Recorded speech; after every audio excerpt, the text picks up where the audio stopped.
ایک واقعہ مجھے یاد آ رہا ہے جسے میں چاہتا ہوں کہ آپ کی سماعتوں کے حوالے کر کے گفتگو کو ختم کروں۔ واقعہ دراصل یہ ہے کہ رسول رحمت صلی اللہ علیہ وسلم تشریف فرما تھے۔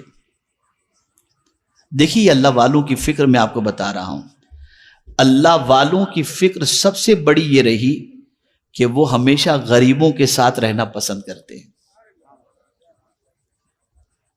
ان کا کھانا غریبوں کے ساتھ، ان کا اٹھنا غریبوں کے ساتھ، ان کو غریب بہت پسند رہے۔ اور آج ہماری سوچ اتنی بدل گئی کہ ہمیں غریب پسند ہی نہیں ہے، چاہے سگا بھائی ہی کیوں نہ ہو۔ میں تھوڑی سی سوچ درست کر دوں۔ رسول رحمت صلی اللہ علیہ وسلم تشریف فرما تھے، ایک غریب صحابی تشریف لائے، ایک دم غریب۔ آقا کریم صلی اللہ علیہ وسلم ان سے گفتگو فرما رہے تھے، اتنے میں حضرت جبریل امین علیہ الصلاۃ والتسلیم تشریف لائے۔ سرکار، یہ جو آپ کے ساتھ غریب بندہ بیٹھا ہوا ہے نا، اس کی زندگی کل دوپہر تک کی ہے، کل دوپہر کو یہ اس دنیا سے کچھ کر جائے گا، دوپہر تک اس کی زندگی ہے۔ اب رسول رحمت صلی اللہ علیہ وسلم نے جبریل امین کی بات سنی تو فوراً سرکار صلی اللہ علیہ وسلم نے چاہا کہ اب اس کی عمر کل دوپہر تک کی ہے تو چلو کیوں نہ اسے پوچھ لیا جائے، اس کے کوئی ارمان ہو تو پورے کر دیے جائیں۔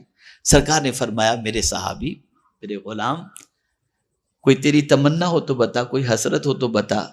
اسے یہ نہیں کہا سرکار نے کہ کل دوپہر تک تیری زندگی ہے، لیکن حضور نے فرمایا تیرے کوئی ارمان ہو تو بتا۔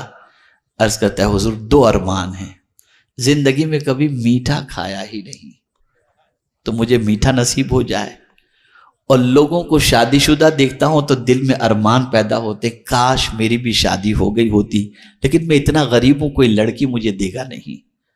سرکار نے فرمایا فکر نہ کر۔ صحابہ کو بلایا سرکار نے، کسی سے کہا میٹھے کا انتظام کرو۔ ایک صحابی کو بلایا، تیری لڑکی کا رشتہ میں نے ان کے ساتھ کر دیا ہے، تیاری میں لگ جاؤ۔ یہ سارا اہتمام سرکار صلی اللہ علیہ وسلم نے کیا، نکاح بھی ہو گیا، سب کچھ ہو گیا، میٹھے کا بھی انتظام ہو گیا۔ اب دوسرے دن دوپہر کے وقت حضور صلی اللہ علیہ وسلم نے سب گھر کا بھی انتظام کر دیا، سرکار نے، سب کچھ ہو گیا، وہ چلا بھی گیا، شادی بھی ہو گئی، بیوی کے ساتھ آرام سے وہ صحابی ہیں۔ دوپہر کے وقت حضور صلی اللہ علیہ وسلم نے اپنے ایک صحابی سے فرمایا، ذرا جا کے اس گھر میں دیکھ، کوئی آواز تو رونے کی نہیں آ رہی ہے۔ وہ گئے، وہ صحابی ظہر سے لے کر عصر تک ان کے گھر کے قریب چکر لگانے لگے، کوئی آواز نہیں، کوئی رونے دھونے کی آواز نہیں۔ آئے حضور کے پاس، سرکار وہاں تو کوئی رونے دھونے کی آواز تو ہے نہیں، سب بالکل ٹھیک ٹھاک معاملہ ہے۔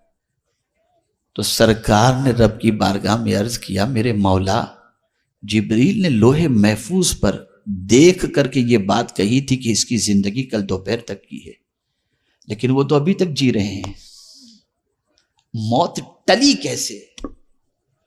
موت ٹلی کیسے؟ تو سرکار صلی اللہ علیہ وسلم سے رب نے فرمایا، میرے محبوب، تقدیر میں تو میں نے لکھ ہی دیا تھا کل دوپہر تک، لیکن جب اس کے سامنے میٹھا آیا، اسی وقت میں نے ایک سائل کو دروازے پر بھیجا کہ جا کر کے میرے نام پر اس سے مانگ۔ جب اس سائل نے اس سے مانگا، اللہ کے نام پہ دے، زندگی پر اس نے میٹھا نہیں کھایا تھا، لیکن میرے نام پر جب میٹھا مانگا گیا، اٹھا کر سارا میٹھا اس غریب کو دے دیا۔ تو غریب نے جاتے ہوئے یہ کہا، اللہ تیری جوڑی سلامت رکھے اور ڈھیر سارے تجھے بچے عطا فرمائے، میں نے اس غریب کی دعا کی وجہ سے اس کی موت کو ٹال دیا۔ میرا یہ ایک ایسا اہم موضوع ہے، زندگی رہی تو میں صرف غریبوں کی اہمیت پر آپ کو بتاؤں گا،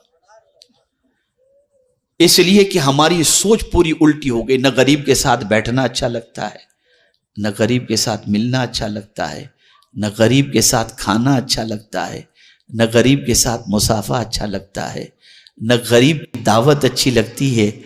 بس یہ ہماری سوچ، اور یہ اتنی بودی سوچ ہے، اتنی بودی سوچ ہے کہ اس بودی سوچ کی بنیاد پر ہم زوال کے شکار ہیں، ہم زوال کے شکار ہیں۔ سوچ بدلو، فکر بدلو۔ انہی کلمات خیر پر میں اپنی گفتگو کو ختم کرتا ہوں اور دعا کرتا ہوں اللہ تعالیٰ سب سے پہلے مجھے توفیق دے، پھر آپ کو توفیق دے، سنی دعوت اسلامی کا ماحول بنائیں، سنی دعوت اسلامی کے قافلے میں جائیں، سنی دعوت اسلامی کے اجتماعات میں شریک ہوں، زندگی بدلو اور نیکیوں کا جذبہ اپنے اندر پیدا کرو۔ وَمَا عَلَيْنَا إِلَّا الْبَلَاغُ الْمُبِينُ۔